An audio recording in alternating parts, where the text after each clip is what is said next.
আমার কর্মস্থলে পানি উঠে গেছে একেবারে সড়ক পর্যন্ত।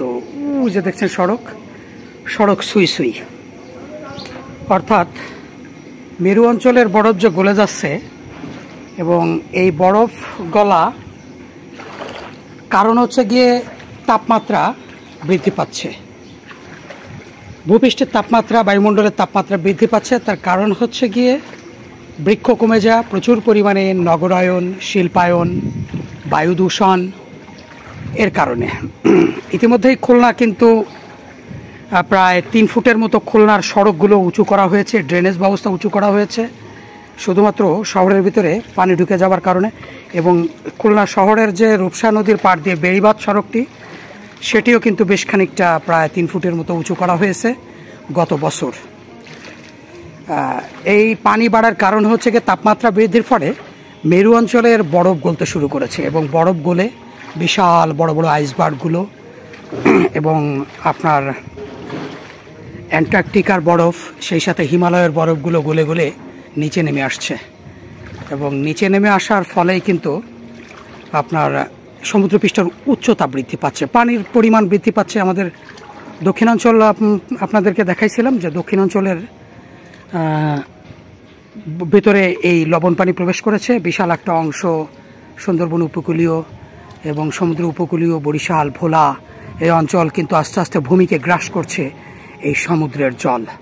এটি আমার রোপিত একটি বৃক্ষ, বটগাছ, বেশ বড় হয়েছে দেখছেন যে আমার কর্মস্থলের এখানে। এবং ওই দূরে আমার একটি সাবমেরিন রয়েছে। এই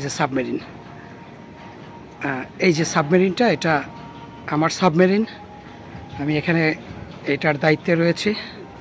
এই সাবমেরিনের রূপসা নদীর পাড়ে চমৎকার একটি পরিবেশ, অত্যন্ত দারুণ পরিবেশ। এবং আমরা এত পরিমাণ বৃক্ষরোপণ করি ওই রূপসা, তেরোখাদা, দিঘলিয়া সহ, ডুমুরিয়া সহ খুলনার বিভিন্ন জায়গায় আমরা বৃক্ষরোপণ করি। এই বৃক্ষরোপণ করার একটাই কারণ হচ্ছে গিয়ে এই তাপমাত্রা নিয়ন্ত্রণ করতে হবে এবং বন্যপ্রাণীদের খাদ্য। এবং আপনি এই পানিকে আবার পাহাড়ে পাঠিয়ে দিতে পারবেন, হিমালয়ে বরফ তৈরি করে ফেলতে পারবেন। এর একটাই উপায় রয়েছে, সেটি হচ্ছে বৃক্ষরোপণ। দেখুন আমার এখানে বুনো বনজ গাছ রয়েছে প্রচুর পরিমাণে। এই যে প্রচুর বনজ গাছ রয়েছে। আমি এই গাছগুলোকে সংরক্ষণ করে ওই সাইডে কলমি লতার ফুলও দেখতে পাবেন। ঠিক এই সাইডে কলমি লতার ফুল রয়েছে। এই যে কলমি লতার ফুল আমার, দেখছেন কলমি লতার ফুল, বিপন্ন প্রজাতি। আর একটা রয়েছে, এখানে ফল হয়, এই যে এক ধরনের বেরি, এই যে বেরি, এগুলো পাখিতে খায়। এবং ওই যে এক ধরনের কাটা গাছ রয়েছে, ম্যানগ্রোভ। এবং খুলনা শহরের ভিতরে আমার এই এরিয়ার ভিতরে শুধুমাত্র আমার এই জায়গাটাই বিশাল বনভূমি, বৃক্ষরাজি তরুলতায় একেবারে পরিপূর্ণ। প্রচণ্ড তীব্র তাপদাহের সময় আমার এই গল্লির ভিতরেই মানুষ আড্ডা দিয়ে থাকে এবং ঠান্ডার জন্য বিশ্রাম নেয়, আশ্রয় নেয়। প্রচুর বৃক্ষরাজি আমার এখানে। আমার কাজ, কর্মস্থল, এখানে কোনো কাজ নাই, সারাদিন শুয়ে শুয়ে ফেসবুক চালানো এবং আলোর মিছিলের প্রোগ্রাম বাদলেই এখান থেকেই আমি চলে যাই দিঘলিয়া। দেখেন এই যে পাখিদের জন্য খাবার রেখে দিছি, চড়াই, ওরা কিন্তু খাচ্ছে। এই যে চড়াই, প্রচুর পাখিও রয়েছে, প্রচুর বাদুর আসে এখানে, প্রচুর বাদুর।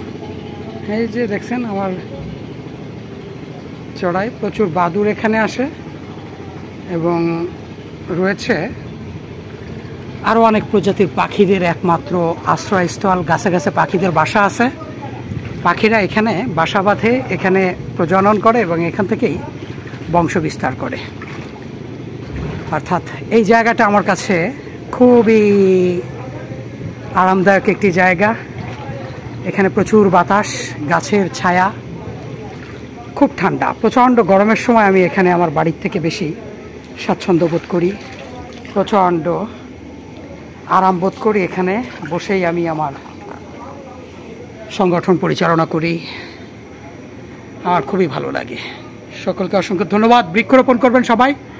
একমাত্র এই যে দেখছেন যে আপনারা দৌলতপুর খেয়াঘাটে পানি উঠে গেছে সহ বিভিন্ন জায়গায় পানি ঢুকে যাচ্ছে, এর কারণ হচ্ছে গিয়ে মেরু অঞ্চলের বরফ গলে সমুদ্রপৃষ্ঠের উচ্চতা বাড়ছে, হিমালয়ের বরফগুলো গলে গলে নিচে নেমে আসছে এবং সেই সাথে আপনার এই পানিগুলো আমাদের দক্ষিণ অঞ্চলকে গ্রাস করছে, ভূমিকে গ্রাস করছে, ভূমি সংকুচিত হচ্ছে এবং জলাভূমির পরিমাণ বৃদ্ধি পাচ্ছে।